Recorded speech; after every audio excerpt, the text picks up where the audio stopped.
Hello viewers, నేను మీ Kittu. Welcome to India next. ఇంకా సండే ఫండే గురించి మనం మాట్లాడదాం. నాకు సార్ రాగానే నామినేషన్స్లో ఉన్న వాళ్ళని నిల్చోబెట్టి Manikanta you are not safe అంటాడు అనమాట.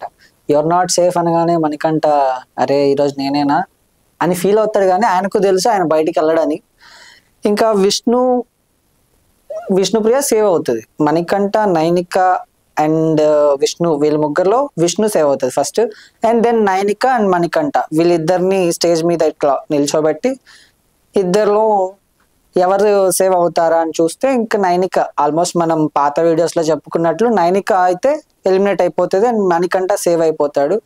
నైనిక స్పాంటేనియస్గా వచ్చి కేక్ వేసి మణికంఠని హగ్ చేసుకొని ఓ ఏదో అంటుంది. కానీ బట్ లోపల అయితే ఆ ఫీల్ ఉంటుంది. But she's controlling her emotion అనేది బాగా కంట్రోల్ చేసుకుంటుంది ఆ పిల్ల. సో ఇంకా మనకు తెలిసిందేగా, ఎలిమినేట్ అయిన వెంటనే స్టేజ్ మీదకి పిలిచి ఓ మర్చిపోయా సీత గురించి మాట్లాడాం. యాక్చువల్గా సీత గురించి నేను చాలా చెప్పాలి. సీత ఏంటంటే ప్రతి వీక్ నామినేట్ అయ్యే పర్సన్ని ఈమె నామినేట్ చేస్తుంది. నామినేట్ అయిన తర్వాత బోర్ ఏడుస్తుంది. అదేంట్రా బాబు అనిపిస్తుంది నాకైతే. నువ్వు ఎందుకు నామినేట్ చేస్తావో, ఎందుకు ఏడుస్తావో అనేది అర్థమే కాదు. ప్రతి కంటెస్టెంట్ పోయే వాళ్ళు ఉంటారు కదా, ఇంతకు ముందు వచ్చిన కంటెస్టెంట్స్ అందరినీ సీతే నామినేట్ చేస్తుంది. వ్యాలిడ్ రీజన్స్ అని మనం చెప్పలేం. కానీ వ్యాలిడ్ కాకపోయినా ఏదో రీజన్తో అయితే సీత అయితే నామినేట్ చేస్తుంది. నామినేట్ చేసి మళ్ళీ ఎలిమినేటెడ్ అనగానే ఇంకా కుండ బద్దలు కొట్టినట్టు ఏడుస్తుంది అనమాట. ఇంకా ఎమోషనల్ అయిపోతుంది. నాకైతే అది కొంచెం ఓవర్ యాక్టింగ్ అనిపించింది. ఎందుకు ఓవర్ యాక్టింగ్ అంటున్నా అంటే కావాలని ఏడ్చినట్టు అనిపిస్తుంది. ఫేస్ లో తెలిసిపోతుంది వీళ్ళ ఎమోషన్ ఏంటి. ఇప్పుడు నేను మాట్లాడేదాన్ని బట్టి నా ఎమోషన్ ఏంటి అనేది కూడా మీకు అర్థం అవుతుంది. అలాగే అక్కడ మనం చూసుకుంటే సీత ఎమోషన్ ఏంటి అనేది కూడా నాకు అర్థం అవుతుంది. ఏడుపు మొహం అంటా కదా, ఊరికే ఏడుపు మొహం వేసుకొని ఏడవడం అనేది కూడా నాట్ అట్ ఆల్ కరెక్ట్ నన్ను అడిగితే. ఆమె నామినేట్ చేసి ఆమె ఆడడం అయితే నాకు ఫూలిష్ అనిపించింది అసలు. ఇంకా నెక్స్ట్ ఇంకా నైనికాని స్టేజ్ మీదకి తీసుకొస్తారు. స్టేజ్ మీదకి తీసుకొచ్చి సాంప్రదాయకంగా పంపిస్తారు. మనకు తెలిసిందేగా, సాంప్రదాయకంగా ఇంకా నాగ్ సార్ హగ్ చేసుకొని ఇంకా నైనికాకి ఒక చిన్న గేమ్ లాంటిది పెడతారు. అక్కడ ఏంటంటే మ్యానిపులేటర్ ఎవరు, లైక్ ఇంకా అవకాశవాది ఎవరు, ఇంకా ఎవరు మంచి ఫ్రెండ్, ఎవరు బ్యాడ్ ఫ్రెండ్ అని ఇలా కొన్ని పోస్టర్స్ లాగిచ్చి వాళ్ళ నేమ్ రాయమని చెప్తారు స్కెచ్తో. సో ప్రేరణకైతే మ్యానిపులేటర్ అని ఇస్తుంది. అండ్ ఇంకా వెన్నుపోటు ఎవరు పొడుస్తారంటే మణికంఠ అని ఇచ్చింది. ఎందుకు ఇచ్చిందంటే నాకు కూడా ఇది వ్యాలిడ్ అనిపించింది. ఎందుకు వ్యాలిడ్ అనిపించిందో కూడా చెప్తా. ఇక్కడ మణికంఠని మనం చూసుకుంటే Manikanta almost sympathy game play చేస్తున్నాడా అనే విధంగానే ఆడుతున్నాడు. బట్ అది సింపతియా లేకపోతే ఆయన రియల్ గానే అట్లా ఆయన బిహేవియర్ అదేనా అనేది మనకు తెలియదు. కాబట్టి ఇంకా నైనిక వెన్నుపోటు ఎందుకు పొడుస్తాడు అని ఇచ్చిందంటే ఇక్కడ మణికంఠకి ప్రాబ్లమ్స్ ఉన్నప్పుడు అందరూ వచ్చి ఆయన ఇది చేస్తారు. ఓదార్చడం కానీ హెల్ప్ చేయడం కానీ ఇలా చేస్తారు. బట్ మణికంఠ ఆయన సెల్ఫ్ చూసుకుంటాడే తప్ప మిగతా వాళ్ళు ఏమనుకుంటున్నారు, మిగతా వాళ్ళు ఎటుపోతున్నారు అనేది చూసుకోడు. ఎప్పుడూ నేనే కనిపించాలి, ఎప్పుడూ నేనే స్క్రీన్ మీద ఉండాలి, నా కంటెంటే ఎక్కువ వెళ్ళాలి, నేనే జనాల్లోకి వెళ్ళాలి అనే పర్సెప్షన్తో వెళ్తూ ఉంటాడు ఈ మణికంఠ. సో ఇదైతే నాకు వ్యాలిడ్ అనిపించింది. ఇంకా సో నకిలీ ఫ్రెండ్ ఎవరు అని ట్యాగ్ లైన్ వస్తుంది. కింద విష్ణుప్రియ నేమ్ రాస్తుంది. విష్ణుప్రియ నేమ్ ఎందుకు రాస్తుందంటే అప్పుడప్పుడు కొంచెం ఫేక్ అనిపిస్తుంది. ఒక వీక్ ఉన్నట్లు ఒక వీక్లో ఉండదు, ఒకసారి ఉన్నట్లు బిహేవియర్ ఒకసారి ఉండదు అని విష్ణుప్రియకైతే నకిలీ ఫ్రెండ్ అనే ట్యాగ్ లైన్ ఇస్తుంది అనమాట. అటెన్షన్ సీకర్ ఎవరు అంటే పృథ్వీకి ఇస్తుంది. అంటే మంచి పర్సెప్షన్తోనే ఇస్తుంది, అందరి అటెన్షన్ పృథ్వీ మీద ఉంటుంది అనే మైండ్ సెట్తో ఇస్తుంది అనమాట. నెక్స్ట్ అవకాశవాది ఎవరు అంటే అవకాశవాది నబీల్కి ఇస్తుంది. నబీల్కి ఎందుకు ఇచ్చిందా అని నాకు అనిపించింది. ఎందుకు ఇచ్చిందో నాకు కూడా తెలియదు, ఆ పిల్ల మైండ్లో ఏముందని. నబీల్ యాక్చువల్గా అవకాశవాది అయితే కాదు. నబీల్ చాలా మంచోడు, గేమ్ కూడా చాలా బాగా ఆడతాడు, గేమ్కి సంబంధించే మాట్లాడతాడు, అంటే అక్కడ ఉన్న మనుషుల మెంటాలిటీకి సంబంధించే మాట్లాడతాడు. కానీ ఆయన పర్సనల్గా ఏమీ మాట్లాడు, పర్సనల్ అటాక్స్ కూడా ఉండవు. గేమ్ పరంగా ఏమైతే ఉందో అవే ఉంటాయి. కాబట్టి నేను ఇది యాక్సెప్ట్ చేయను. నాకు నబీల్కి అవకాశవాది ఇవ్వడం అనేది కరెక్ట్ కాదు. అండ్ ఇంకా రియల్ ఫ్రెండ్ ఎవరా అంటే సీతకి ఇస్తుంది. సీతే నిన్ను నామినేట్ చేసి బయటికి పంపిస్తుందమ్మా అంటే రియల్ ఫ్రెండే ఆమెకు సీతకి ఇచ్చిందంటే ఈ నైనికాకు బుర్ర ఉందా బాబు అనిపించింది నాకు. నిజమేగా, నైనికాని నామినేట్ చేసిందే సీత. మళ్ళీ దొంగేడుపులు ఏడ్చి బయటకు వెళ్ళిపోయేటప్పుడు నటించేది సీత. అలాంటిది సీతకే రియల్ ఫ్రెండ్ ఇచ్చిందంటే నువ్వు ఇందుకే బయట ఉన్నావేమో అనిపించింది నాకు. యాక్చువల్గా గేమ్ ఆడకుండా, నీ కంటెంట్ ఇవ్వకుండా, నువ్వు ఏమి చేయకుండా ఫస్ట్ వీక్ లో ఉన్న నైనిక ఆ ఇది ఏదైతే ఉందో ఆ ఆ ఎనర్జీ లెవెల్స్ అసలు ఈ పిల్ల టాప్ 5 అన్నట్లు అనిపించావు ఫస్ట్ వీక్ లో. కానీ నువ్వు బయటకు వచ్చిన తర్వాత అక్కడికి వెళ్ళి ఆ సెకండ్ వీక్ తర్వాత ఈ పిల్ల అసలు ఉందా, ఈ పిల్లకి అసలు ఎనర్జీ ఉందా, ఈ పిల్ల కంటెంట్ ఇస్తుందా, కనిపిస్తుందా కనిపించట్లేదా అని అంత పడిపోయావు నువ్వు. సో సీతకి నువ్వు ఇవ్వడం నీకు అక్కడే అర్థమైపోతుంది నీకు బుర్ర లేదు అని.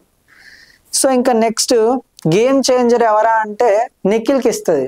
నిఖిల్కి గేమ్ చేంజర్ ఇవ్వడం కంటే మణికంఠకో నబీల్కో ఇచ్చుంటే బాగుంటుంది అనిపించింది. ఎందుకంటే బయట మనకు చూసే వాళ్ళకి అట్లా అనిపిస్తుంది, లోపల వాళ్ళ మెంటాలిటీస్ ఎలా ఉన్నాయో మనకు తెలియదు. కాబట్టి ఎక్కడో నైనిక ఈ నిఖిల్ వాళ్ళ క్లెయిన్ లోకి వెళ్ళి, నిఖిల్ వాళ్ళ గ్రూప్ లోకి వెళ్ళి వాళ్ళలో కలిసిపోయింది. ఆ కలిసిపోయిన తర్వాతే ఆ మాట తగ్గిపోయింది, అందుకే బయటకు వచ్చిందని కూడా అనిపిస్తుంది. ఇదైతే కరెక్ట్.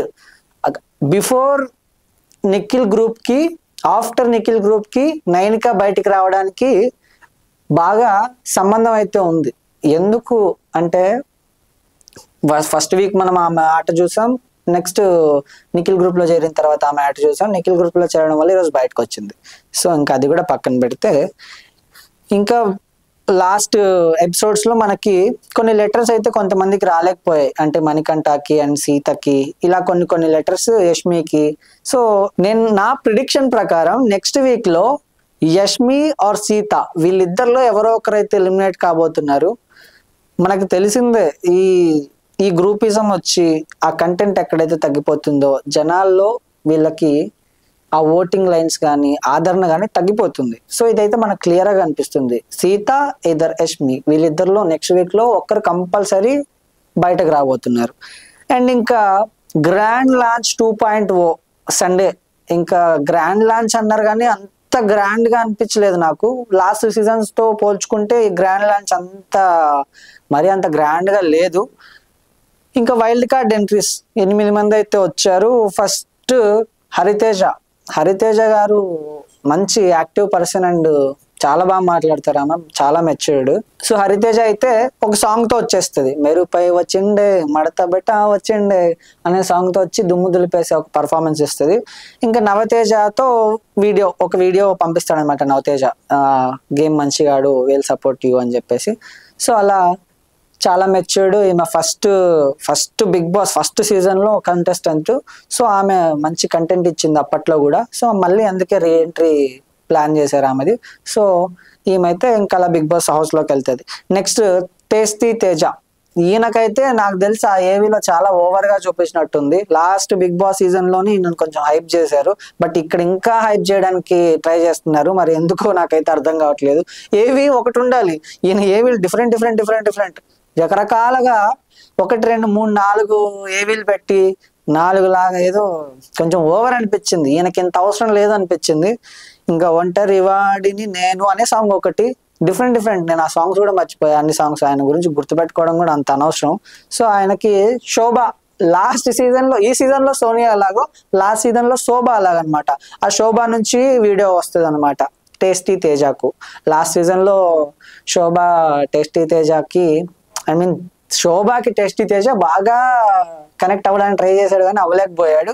సో ఇక్కడ టాటూ లాస్ట్ సీజన్ లో మనం గుర్తున్నట్లు టాటూ వేయించుకుంటా నీ నేమ్ అని చెప్పి టేస్టీ తేజ అడుగుతాడు కదా. సో ఈ రోజు నాకు ఒకసారి కామెడీగా డ్రిల్లింగ్ మిషన్ తీసుకొచ్చి నీకు టాటూ వేస్తా అంటాడు. నాకైతే చాలా కామెడీ అనిపించింది అది.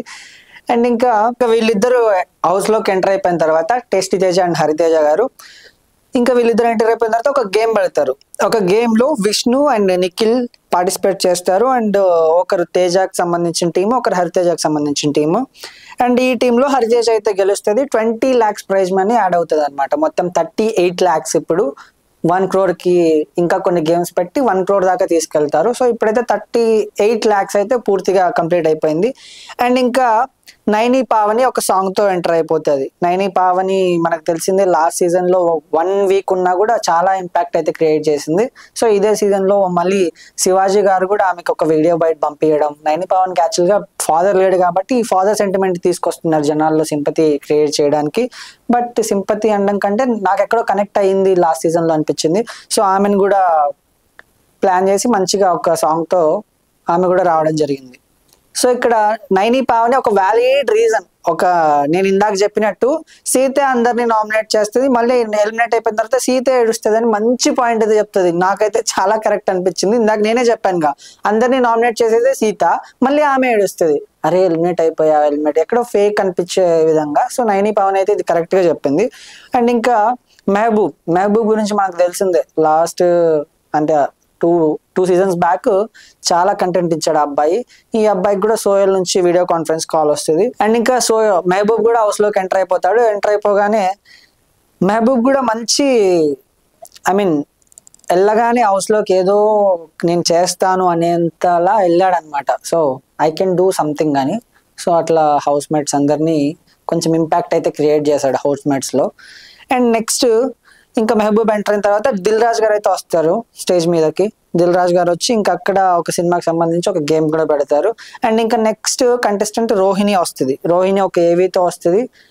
అండ్ ఇంకా ఇక్కడ శివజ్యోతి అయితే వీడియో కాన్ఫరెన్స్ లో రోహిణితో మాట్లాడుతుంది. ఇంకా శివజ్యోతి మనకు తెలిసిందే, లాస్ట్ సీజన్స్ లో శివజ్యోతి గారు బాగా పర్ఫామ్ చేస్తే ఇప్పట్లో బాగా వెల్ సెటిల్డ్, ఆమె అందరికి నోన్ ఫేస్. సో రోహిణి మనకు తెలిసింది మంచి కామెడీ చేస్తుంది ఆమె. సో హౌస్ లోపలికి వెళ్ళగానే చిన్న జలక్ ఇస్తుంది హౌస్ మేట్స్ కి, నేను ఇక్కడికి కంటెస్టెంట్ గా రాలేదు, ఇక్కడికి నేను గెస్ట్ గా వచ్చాను, నన్ను ఎవరు ఫస్ట్ ముట్టుకుంటే వాళ్ళు డైరెక్ట్ గా నామినేట్ అవుతారు అని. అందరు హౌస్ మేట్స్ నమ్మేస్తారు. అరే ఆమె మైక్ వేసుకుంది, బాగా రెడీ అయ్యింది, ఇంకొచ్చింది హౌస్ మేట్ అని కూడా మీరు అర్థం చేసుకోలేరు, ఇక్కడే మిమ్మల్ని ఎర్రపప్పల్ని వేసేసింది అనిపించింది నాకు. సో వెళ్ళగానే మళ్ళీ చెప్పేస్తుంది ప్రాంక్ అని. ఇంకా నెక్స్ట్ అశ్వత్థామ 2.0 ఇప్పుడు 3.0గా మన ముందుకు వస్తున్నాడు. మరి ఏం కంటెంట్ ఇస్తాడో, లాస్ట్ సీజన్ లో మంచి కంటెంట్ అయితే ఇచ్చాడు, బట్ ఇంకా ఏ కంటెంట్ ఇస్తాడు అనేది కూడా మనం చూడాలి. మనోడు ట్రెడిషనల్ బాగా ఫాలో అవుతాడు.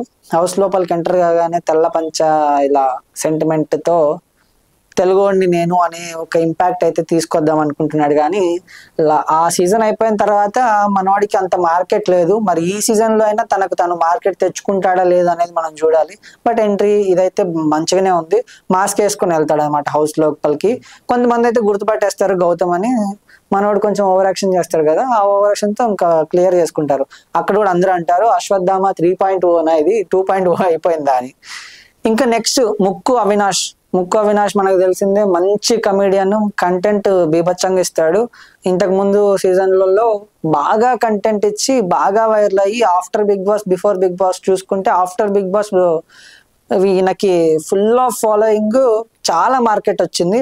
ఇంకా ఈయనకి ముక్కు అవినాష్ కి శ్రీముఖి వీడియో కాన్ఫరెన్స్ ఇస్తుంది అనమాట. ఇంకా శ్రీముఖి అంటే మనకు యాంకర్ గాను, అదే విధంగా కొన్ని సినిమాలు మంచిగా తెలుసు ఆమె. సో ఈమె ఇంపాక్ట్ కూడా బయట నుంచి కొంచెం ఉంటుంది అవినాష్ మీద అని అయితే నాకు అనిపించింది.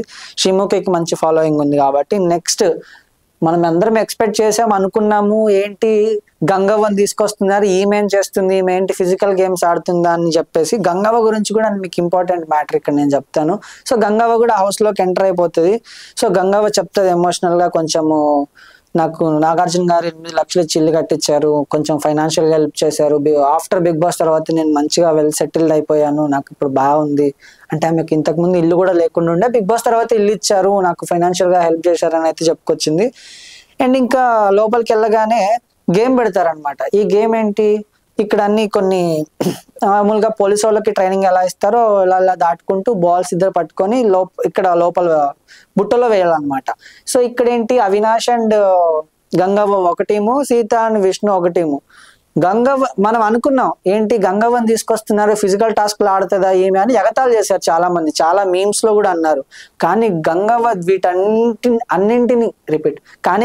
వీటన్నింటినీ బ్రేక్ చేస్తూ గంగవ్వ ఎంత మంచిగా ఎంత యాక్టివ్ గా గేమ్ ఆడిందంటే, నిజంగా హార్డ్ వర్క్ చేసే వాళ్ళు ఇలా యాక్టివ్ గా ఉంటారా అంటే, ముందు కాలంలో పాత కాలంలో తినే ఫుడ్ ఇంత ఎనర్జీ ఇస్తుందా అన్నట్లు గంగవ్వ గేమ్ ఆడి విష్ణుప్రియని సీతని ఓడించి గెలిచిందంటే నాకు అసలు నమ్మబుద్ధి కాలేదు. అంత మంచిగా ఆడింది గేమ్, ఇరగదీసింది. అసలు గంగవ్వ కాంపిటేటరా అనిపించింది నాకు కూడా.